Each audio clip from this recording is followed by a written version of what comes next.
Good afternoon, everyone. We have a lot of news today, and I have quite a few announcements for you, so let's get to it. First, on behalf of the President and the White House, we express our deepest condolences to the family of New York police officer Islam, who made the ultimate sacrifice in defense of his fellow New Yorkers.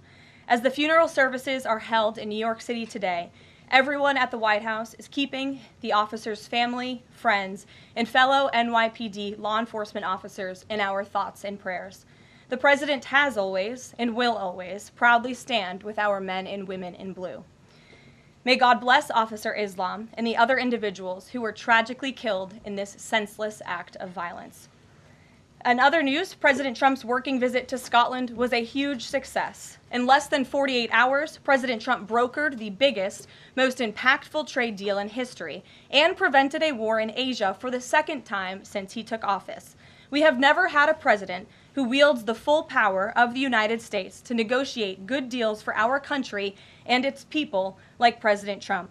This is what maximum leverage looks like. On the peace front, President Trump helped deliver an immediate and unconditional ceasefire between Thailand and Cambodia. The two countries were engaged in a deadly conflict that had displaced more than 300,000 people until President Trump stepped in to put an end to it. The president spoke directly on the phone with the acting Prime Minister of Thailand and the Prime Minister of Cambodia to inform both leaders that unless they brought their conflict to an end, there would be no trade discussions or agreements with the United States. Almost immediately afterward, a peace was brokered that will save thousands of lives and allowed for trade negotiations with these countries to resume, and they have. The president has now ended conflicts between Thailand and Cambodia, Israel and Iran, Rwanda and the Democratic Republic of the Congo, India and Pakistan, Serbia and Kosovo, and Egypt and Ethiopia. This means President Trump has brokered, on average, about one peace deal or ceasefire per month during his 6 months in office. It's well past time that President Trump was awarded the Nobel Peace Prize. I know the topic of Israel is on everyone's mind. I have an update from Special Envoy Steve Witkoff, who I got off the phone with this morning. Special Envoy Witkoff and Ambassador Huckabee had a very productive meeting with Prime Minister Netanyahu and other officials today in Israel on the topic of delivering much-needed food and aid to Gaza. President Trump is a humanitarian with a big heart, and that's why he sent Special Envoy Witkoff to the region in an effort to save lives and end this crisis. Tomorrow, Special Envoy Witkoff and Ambassador Huckabee will be traveling into Gaza to inspect the current distribution sites and secure a plan to deliver more food and meet with local Gazans to hear firsthand about this dire situation on the ground.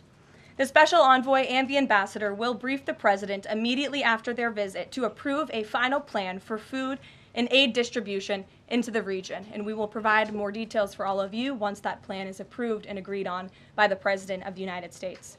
On the trade front, the President secured a historic trade agreement with the European Union that puts America first and fundamentally strengthens the economic relationship between the two largest economies in the world. This deal delivers on two of President Trump's core promises on trade, supercharging America's manufacturing capacity and opening up foreign market access to American businesses. The deal guarantees that American businesses will have unprecedented levels of access to the European Union markets to export our American-made goods. Also, as part of this agreement, the EU will purchase $750 billion in U.S. energy to strengthen our energy dominance, reduce European reliance on adversarial sources, and narrow our trade deficit with the EU. The EU will also make new investments of $60 billion in the United States, in addition to the more than $100 billion the EU companies already invest in the U.S. every year. All of these massive purchases and investments will happen by the end of 2028. What we are watching is President Trump rebuilding the greatest economy in the history of the world and simultaneously proving the so-called economic experts wrong at every turn. Media pundits said a trade deal with the EU this monumental and beneficial to America would be impossible, but President Trump made it happen. The so-called economic experts repeatedly said that the American economy would be in a recession this summer. Well, summer is here. It's almost over. and that recession does not exist. Yesterday, in fact, real GDP growth in the second quarter increased at a 3.0% annual rate, significantly above expectations. President Trump's America First policies are driving economic growth, as he always said they would. And this growth is being driven by the private sector, not the government. Federal government spending fell for a second straight quarter, while real business fixed investment rose by nearly 2% following its first quarter surge. President Trump is right-sizing government spending, reversing the damage done by the Biden administration, and allowing the private sector to flourish. The same so-called experts claimed that President Trump's tariffs would spike inflation and hurt American consumers. But consumer spending growth just accelerated, and inflation remains right on track. For the past 5 straight months, core inflation has come in below market expectation and remains in line with the Fed's 2% inflation target. Meanwhile, customs and tariff revenues have already totaled more than $150 billion since President Trump took office, leading to the first June budget surplus in nearly a decade. Those revenues will skyrocket even further starting tomorrow when new reciprocal tariff rates take effect. President Trump is restoring America's economic sovereignty by reducing our reliance on foreign countries, boosting investment in the U.S. to the tune of trillions of dollars, and creating hundreds of thousands of high-paying jobs for the American people. With America finally put first on trade and the largest middle-class tax cuts in history and other pro-growth provisions of the One Big Beautiful Bill beginning to take effect, the American economy will boom like never before over the course of the next 3.5 years, thanks to the president's vision. Finally, as you all know, the president signed an executive order earlier this year to solve the problem of exorbitant pharmaceutical pricing. According to recent data, the prices that Americans have been paying for brand name drugs are more than 3 times the price other similarly developed nations pay. The president is determined to solve this problem and took further action today. He has signed 17 letters to pharmaceutical companies' CEOs, and I would like to read you one of these letters to the CEO of Eli Lilly. All of these letters will be provided to you following this briefing. This is to the CEO of Eli Lilly from the President of the United States. On May 12, 2025, I signed an executive order delivering most favored nation prescription drug pricing to American patients to stop global freeloading and guarantee that Americans pay the same prices enjoyed by other developed nations. Right now, brand name drugs in the United States are up to 3 times higher on average than anywhere else for the identical medicines. This unacceptable burden on hardworking American families ends with my administration. Most proposals the Trump administration has received to resolve this critical issue promised more of the same, shifting blame and requesting policy changes that would result in billions of dollars in handouts to industry. Moving forward, the only thing I will accept from drug manufacturers is a commitment that provides American families immediate relief from the vastly inflated drug prices and an end to the free ride of American innovation by European and other developed nations. Accordingly, I'm calling on Eli Lilly and Company and every manufacturer doing business in our great country to take the following actions within the next 60 days. Extend the most favored nation pricing to Medicaid, guarantee most favored nation pricing for newly launched drugs, return increased revenues abroad to American patients and taxpayers, provide for direct purchasing at most favored nation pricing. The President's team, including Secretary Kennedy and Administrator Oz, stand ready to implement these terms. The President expects to further engage with them immediately in good faith to deliver relief for American families. Make no mistake, a collaborative effort towards achieving global pricing parity would be the most effective path for companies, the government, and American patients. But if you refuse to step up, we will deploy every tool in our arsenal to protect American families from continued abusive drug pricing practices.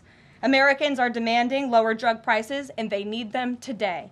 Other nations have been freeloading on U.S. innovation for far too long, and it is time they pay their fair share. I look forward to your binding commitments to each of these goals by September 29, 2025, and my team stands ready to assist with implementation questions. Thank you for your immediate attention to this vital national priority. Signed, President Donald J. Trump. Again, to the CEO of Eli Lilly. This letter, in its form, has been designed for each of the 17 major drug and pharmaceutical companies in the United States, and we're happy to provide you the full list. And I believe you will see all 17 letters popping on Truth Social very shortly, so you can look out for those, and I'm happy to take any further questions. Before we get to questions, I do have one other announcement from the White House and from the President. We are proud to announce that the construction of the new White House ballroom will begin. For 150 years, presidents, administrations, and White House staff have longed for a large event space on the White House complex that can hold substantially more guests than currently allowed. President Trump has expressed his commitment to solving this problem on behalf of future administrations and the American people. The White House is one of the most beautiful and historic buildings in the world. Yet the White House is currently unable to host major functions, honoring world leaders in other countries without having to install a large and unsightly tent approximately 100 yards away from the main building's entrance. The White House State Ballroom will be a much-needed and exquisite addition of approximately 90,000 total square feet of innately designed and carefully crafted space with a seated capacity of 650 people, which is a significant increase from the 200-person seated capacity in the East Room of the White House. In recent weeks, President Trump has held several meetings with members of the White House staff, the National Park Service, the White House Military Office, and the United States Secret Service to discuss design features and planning. President Trump has chosen McCreary Architects as the lead architect, which is well known for their classical architectural design and based right here in our nation's capital. The construction team will be headed by Clark Construction, and the engineering team will be led by AECOM. The project will begin in September 2025, and it is expected to be completed long before the end of President Trump's term. President Trump and other donors have generously committed to donating the funds necessary to build this approximately $200 million structure. The United States Secret Service will provide the necessary security enhancements and modifications. The White House ballroom will be substantially separated from the main building of the White House, but at the same time, its theme and architectural heritage will be almost identical. The site of the new ballroom will be where the small, heavily changed and reconstructed East Wing currently sits. The East Wing was constructed in 1902 and has been renovated and changed many times, with a second story added in 1942. White House Chief of Staff Susie Wiles has provided the following statement. President Trump is a builder at heart and has an extraordinary eye for detail. The President and the Trump White House are fully committed to working with the appropriate organizations to preserve the special history of the White House while building a beautiful ballroom that can be enjoyed by future administrations and generations of Americans to come. In the White House, we will continue to provide the American public and all of you in the press with updates on this project at whitehouse.gov/visit. And if you go there shortly, you will be able to see renderings and visuals of what this ballroom will look like, both the exterior and the interior. I have provided some photos for all of you in the room today. This is the interior of the ballroom space. It's quite beautiful. And then this is the exterior of the ballroom space. As you can see, it will come off of the executive mansion as it sits today, and the East Wing will be modernized and renovated.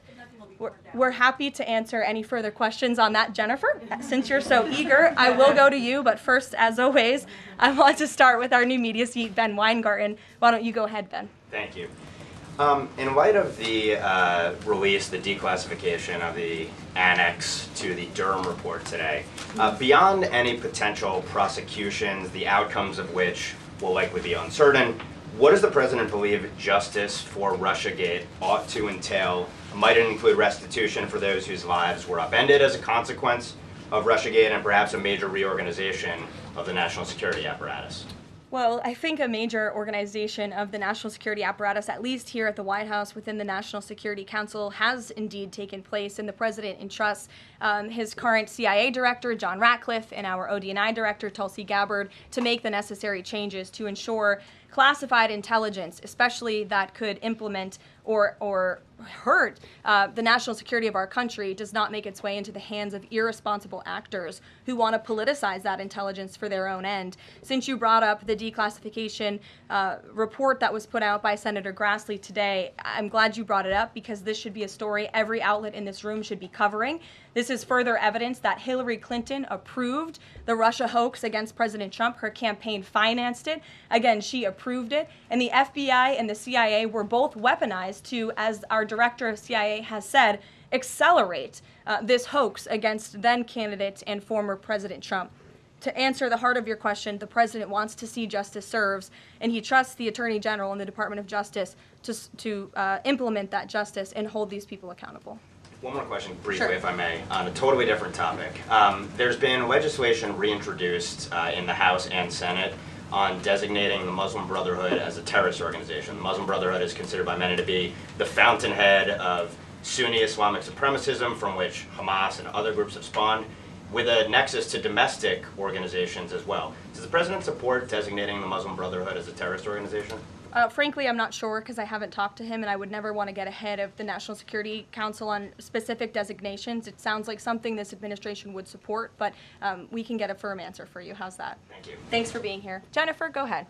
Eager beaver today. How much of the East Wing will be torn down? The entire East Wing or just parts of it? So the East Wing is going to be modernized. The necessary construction will take place. And for those who are housed in the East Wing, including the Office of the First Lady, the White House Military Office, the White House Visitors Offices, those offices will be temporarily relocated while the East Wing is being modernized. And then on Israel-Gaza, there are some reports that negotiations with Hamas might not be continuing. Did you get any updates from Steve Witkoff on that? I did. Special Envoy Witkoff is actively talking with our counterparts in Israel about that, and he wants to give some grace to the president so he can fully brief the president on what he's learning on the ground in both Israel and Gaza. But the president put out a very strong statement on Truth Social this morning, which I'm sure you saw, and he said the quickest way to end this entire conflict, the humanitarian crisis that we've seen, and the crisis in Israel that of course started on October 7th when Hamas brutally kidnapped and raped innocent Israelis, that terrible terrorist attack, is for Hamas to surrender, to release all of the hostages, and to end this conflict. And that's what the president wants to see. He's made that very clear. But the special envoy will be in Gaza tomorrow, as I shared with you previously. Josh. Can you give us a little more clarity on the tariff timing? You said that the reciprocals will take effect tomorrow. Yes. Does that include the new auto rates, for instance, on Japan, Korea, the EU? Is this all coming effective tomorrow?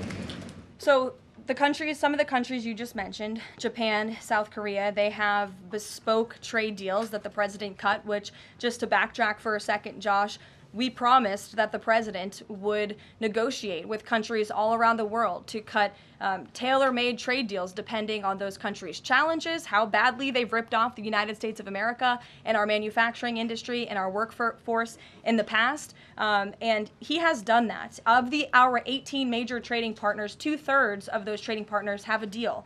We've sent out 17 letters to countries around the world. And the rest of those countries that either do not have a deal or have a letter, they will be hearing from this administration by the midnight deadline tonight. So yes, tomorrow, August 1st, the reciprocal rates will be going into effect. If more deals are cut between now and midnight, I will never count out the president. You've seen him do it before. He cut 3 deals in one day very recently. So we'll see what happens. I do know foreign leaders are ringing his phone, realizing this deadline is a real thing for them tomorrow, and they're bringing offers to the table.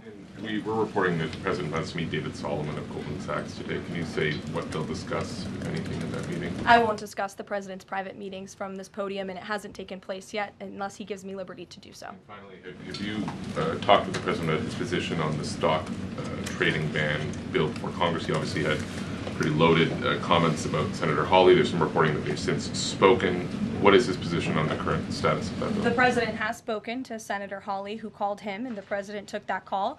As the president said in the Roosevelt Room yesterday, conceptually, he of course supports the idea of ensuring that members of Congress and United States senators who are here for public service cannot enrich themselves. And the reason that this idea to put a ban on stock trading for members of Congress is even a thing is because of Nancy Pelosi. I mean, she is rightfully criticized because she makes, I think, $174,000 a year, yet she has a net worth of approximately $413 million. In 2024, Nancy Pelosi's stock portfolio, this was a fascinating statistic to me, grew 70% in 1 year in 2024, and her portfolio outperformed every single large hedge fund in that same year, and even more than doubled the returns of Warren Buffett's Berkshire Hathaway. So I think the president stands with the American people on this. He doesn't want to see people like Nancy Pelosi enriching themselves off of public service and ripping off their constituents in the process. As for the mechanics of the legislation and how it will move forward, the White House continues to be in discussions with our friends on Capitol Hill. Emily, in a new seat today. Thanks, Caroline. I wanted to ask about this report that the president wants to host a G20 meeting at Trump Durrell. How is he going to do that, considering all the preparations that have been going on in South Africa? And also, would that be seen as his businesses possibly profiting from hosting this kind of meeting? I would reject that premise entirely. We have announcements and details forthcoming on the G20, but my understanding is no firm announcement is ready to be made at this time. I did see the report, but we're not in a place to confirm it just yet. Michelle, just on the tariffs, what are the logistics for imposing those? Does the president have to sign an executive order tonight? What's the timing of that? Yes, and he will be signing an executive order at some point this afternoon or later this evening. And as always, we'll keep you posted when that happens, and it will be released from our office. And there's some of these countries that have they all had contact with U.S. officials, or are there some countries that are going to get letters that have had no opportunity to negotiate with the United States? Well, there's a lot of countries that I know have reached out. I believe it's upwards of 200 countries around the world have reached out to the trade and tariff team. Of course, as I said previously and the president said, we're going to prioritize our key trading partners, which we have done. Like I said, of the 18, 2/3 of those we have cut these tailor-made deals with. But I do know that the trade team has been working around the clock to try to be in correspondence with as many countries as possible. But if they haven't heard from us yet, they will in the form of a letter or an executive order by midnight tonight. We'll go to the back. Sure, go ahead. In the back left. Thank you. Amanda, yes. Thank you very much. I have a talk ask about the U.S. Amanda, you can go ahead. U.S. and South Korea tariff negotiations. At the tariff negotiation between South Korea and the United States concluded yesterday. President Trump stated on his SNS, Truth Social, that he would announce the specific details of the investment in the United States at the South Korea-United States summit in 2 weeks. My question is this tariff negotiation a final agreement, or is further negotiation necessary? Well, yes, as you know, the president met with representatives of the Republic of South Korea here at the White House yesterday, and they did, in fact, reach a deal. And South Korea will pay a 15% tariff rate, including 15% on autos, while providing historic market access to American goods like autos and rice. Korea will purchase $100 billion in American energy by 2028. And the centerpiece of this deal is that South Korea has agreed to invest $350 billion at the president's direction to revitalize American industry. 90% of those profits will go to the United States government to help pay down our debt and for other matters at the president's choosing. So it was a very successful meeting yesterday. When is set up the further U.S.-South Korea summit day? I'll get you something on that. I don't have it at my fingertips. Okay, Amanda. Thank you, Caroline. There are a number of congressional Republicans who have raised the alarm about the fact that roughly 80% of pharmaceuticals are either manufactured or their precursors are manufactured in either China or India. There are some pieces of legislation, some recommendations, which include either onshoring, nearshoring, or friendshoring, those components of that. Do you know if the president intends to throw the weight of the executive behind that? I don't have any updates for you at this time. I do have an update on our EU trade deal. I stand corrected. It's not $60 billion in investments. It's $600 billion in investments. I want to make that very clear. And I personally watched the president behind closed doors with the European president in Scotland negotiating this deal. And he got the most juice out of that squeeze that he could. And he was constantly looking out for America's interests. So I just wanted to clarify that one point. Deanna. Thanks, Caroline. For the countries that don't have a deal yet, should we be looking at the April 2nd chart at all? Or is he negotiating and talking about having a set tariff rate, 10%, 20%? Those discussions are taking place with the trade team today, and again, we'll provide further guidance with that executive order once it is signed, and the answer to that question will be in that executive order. Is he looking to provide any more extensions today after his phone call with Mexico? Is there any other conversations like that? I do know that other foreign leaders around the world have reached out, and if the president decides to share the conclusions of those calls with all of you, he will do so himself. But I do want to reiterate what the president said about Mexico. Mexico is still paying tariffs. They're paying a 25% tariff on fentanyl, 25% tariff on cars, a 50% tariff on steel, aluminum, and copper. And additionally, Mexico has agreed to immediately terminate its non-tariff trade barriers, of which there are many. And as the president said, we will continue to talk to Mexico over the next 90 days with the goal of signing a larger trade deal. The key to this, again, is Mexico has agreed to terminate those non-tariff barriers and to continue to work with us in good faith. Mexico is a very unique situation of all the other countries around the world because, of course, we share our southern border with Mexico, which we've seen an increase in cooperation between Mexico's President Claudia Sheinbaum and our administration on clamping down on drug trafficking and human trafficking at the southern border. We appreciate those efforts and will continue to work in good faith and to continue to have these trade discussions as well. Joey. Yeah, thanks, Caroline. Just clarifying on a previous question. President Trump has indicated he's been looking at either 15% or 20% baseline universal tariff. Has he landed on one of those yet? I won't get ahead of the president on that baseline announcement. And then secondly, what did Treasury Secretary Bessent mean yesterday when he called the new Trump accounts for newborns a, quote, backdoor to privatizing Social Security? Does the administration view this new Trump accounts as a way to, in the long term, perhaps privatize Social Security? What the Secretary of Treasury was saying and what this administration believes is that these Trump newborn accounts, which is an incredibly creative and great provision that was in the One Big Beautiful Bill for newborn babies and families and future generations of Americans, will help supplement, not substitute, Social Security. The Trump administration is wholeheartedly committed to protecting Social Security. The president did it in his first term. He's doing it again in this term. But these newborn accounts are another revenue stream for young people to watch their money grow throughout their lives and to one day be able to access those funds so they can hopefully build a home and live the American dream. Jake. Just one follow-up on tariffs and then one not. Is the president at all considering extending the August 12th China deadline at all? Is that in consideration? So look, on China, you heard from the president on Air Force One when we were returning from Scotland. You've heard from the Treasury Secretary as well, Ambassador Jameson Greer. They just spent 2 days in Geneva for their third round of talks with China. And the current policy, the current trade program that we have going with China right now as it stands will decrease our deficit by $5 billion this year. So we are moving in the right direction when it comes to China. And Secretary Bessent and Ambassador Greer continue to be in direct communication with our Chinese counterparts. But is the deadline, is it extension on the table potentially from that August 12th deadline as it stands? I don't think so, but I'll let the Secretary of Treasury speak on that because he's leading these negotiations. Reagan, go ahead. Thanks, Caroline. There's growing frustration that more of Trump's nominees haven't been confirmed. Why does the president think Senate Republicans are so behind, and has he had any further conversations with Leader Thune about it? The president has had many conversations with his friends in the United States Senate about advancing his nominees, his judicial nominees through this process. It is critical that we get these good attorneys in these positions so that we can end the weaponization of justice, so we can have true law and order in our country. It's unfortunate the Democrats are playing political games, but the president has made it clear to Senate Republicans they need to do everything in their power to advance the president's nominees as well. Kelly, go ahead. Caroline, thank you. 2 questions real quickly. Sure. Nigeria.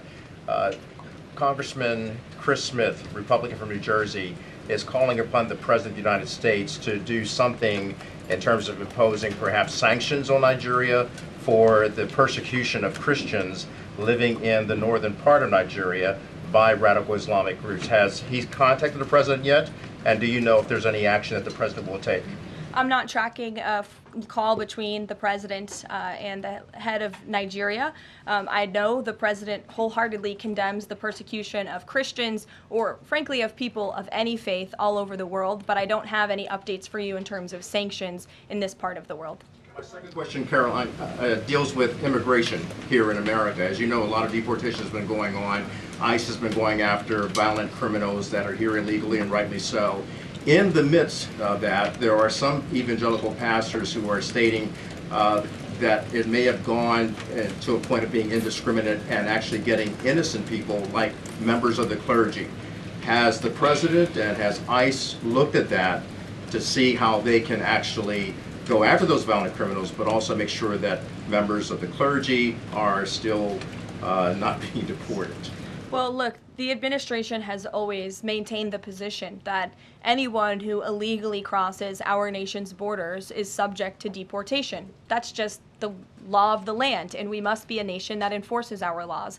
But the priority from ICE, of course, is to deport, detain, arrest, and remove violent illegal aliens and criminals from our country. And they have been doing that at the rate of thousands of illegal violent criminals every single week, especially in Democrat-run sanctuary cities where these illegal violent criminals have been given a safe haven and have essentially been immune from our nation's laws under the previous administration. That's not happening anymore because of this president and Secretary Noem in the Department of Homeland Security. And we are going to be a nation of laws. And as we've said repeatedly, if you came here illegally, you are subject to deportation. But the priority are those public safety threats that we must remove from our communities. Thank you so much, Caroline. Two questions. So what Hamas hardens its position and Israel provides aid? Do you have any new information on the hostages that need aid too?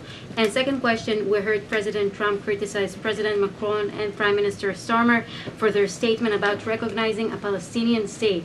What is the president's position on recognizing a Palestinian state, and will he recognize Israeli sovereignty in Judea and Samaria? I can answer both of those questions for you. On the second question about a Palestinian state, the president expressed his displeasure and his disagreement with the leaders of France, the United Kingdom, and Canada. He feels as though that's rewarding Hamas at a time where Hamas is the true impediment to a ceasefire and to the release of all of the hostages. So to your first question, the president wants to see all of the hostages released. He cares deeply about this. He has met with many of the former hostages, many of the families of those who have loved ones who are still being held hostage in Gaza. I have met with them too. It is absolutely devastating what these poor people have been through, and the president is always thinking about them, and that's why he's designated his special envoy, Steve Witkoff, who's doing a tremendous job to release the hostages and to end this conflict. But the president has always said the last remaining hostages, now there are 20 living hostages in Gaza, will always be the hardest because Hamas is unfortunately using these innocent people as bargaining chips. But nevertheless, we are committed to seeing this come to an end. Elizabeth. Thanks, Caroline. Part of the settlement with Brown prohibits it from performing transgender procedures or prescribing hormone puberty blockers, that type of thing. Will eliminating these types of procedures be a priority for the Trump administration in negotiations with other universities? I can tell you that ending the chemical castration of children in our country is a priority of this administration. We've talked to many of these universities about it, but the president has also taken very strong action to cut off the funding for any medical institution in this country that provides those barbaric procedures. The Brown University agreement, since you brought it up, is yet another win to root out anti-Semitic behavior on our nation's college campuses and unlawful racial discrimination. Brown has agreed to no longer allow unlawful racial discrimination in admissions or university programming. They have agreed to provide access to all relevant data and information to rigorously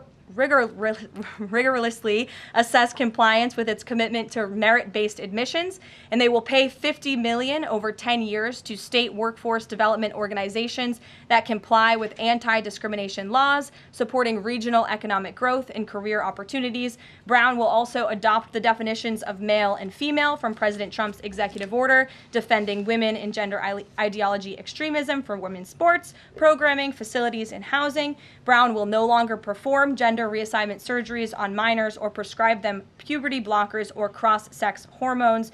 And Brown will take steps to improve the campus climate for Jewish students and combat anti-Semitism on their campus. This is yet another huge win for American students and for those who love our country and want to abide by our country's laws. On the topic of defending women from gender ideology extremism and helping women's sports, the president will be signing an executive order at 4 o'clock today with some very famous professional athletes whom I'm sure you all know. And that executive order will be focused on strengthening athletics in our country and making America